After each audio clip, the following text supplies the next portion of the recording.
Елімізде маусымның әр үшінші жексенбісі медицина қызметкерлерінің күні. Осыған орай Талдықорғанда адам жанының арашасы ақ халатты абзал жандарға арналған мерекелік жиын өтті. Шараға Жетісу облысының әкімі Бейбіт Исабаев қатысып, сала мамандарын құттықтап, құрмет көрсетті.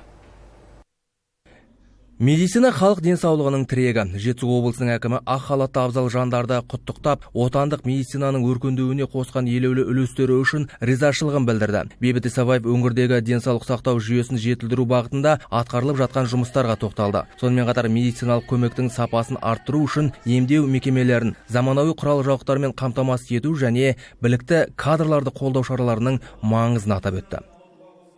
Облыс құрылғалы бері 149 жаңа медициналық нысан салынды.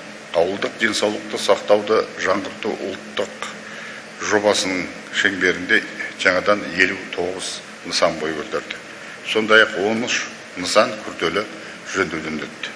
Осылайша өңірдегі барлық медициналық нысандардың жаңғыртуы 64%-ға жетіп отыр. Бұл өте үлкен көрсеткіш. Сіздердің еңбектеріңіз қандай да болсын құрметке әбден лайық.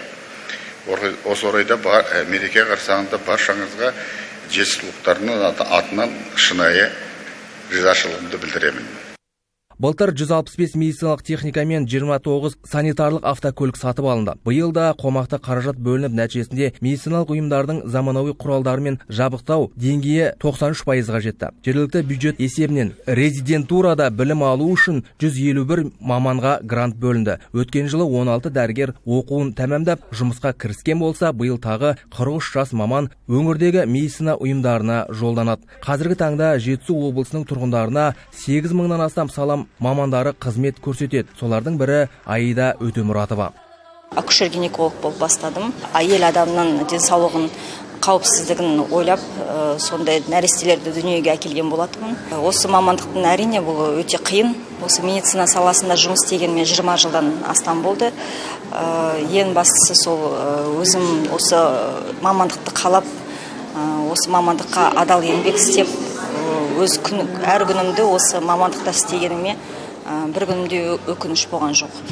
Өңірге келген медицина қызметкерлеріне 5 және 10 миллион теңге көлемінде бір реттік көтерме жәрдемақы беру тәжірибесі республикада алғашқылардың бірі болып енгізілді. Нәтижесінде 2024-2025 жылдары облысқа 153 дәрігер тартылып, олардың барлығына қаржылай қолдау көрсетілді. Қазіргі таңда мамандардың 57-сі ауылдық елді мекендерде, ал 96-сы қаладағы емдеу мекемелерінде еңбек етіп жүр. Бұдан бөлек өңір бойынша 47 медицина қызметкері қызметтік баспанамен қамтамасыз етілді. Бұл қатарда ерлі зайыптылар да бар. Бірі Алмағамбетовтар отбасы.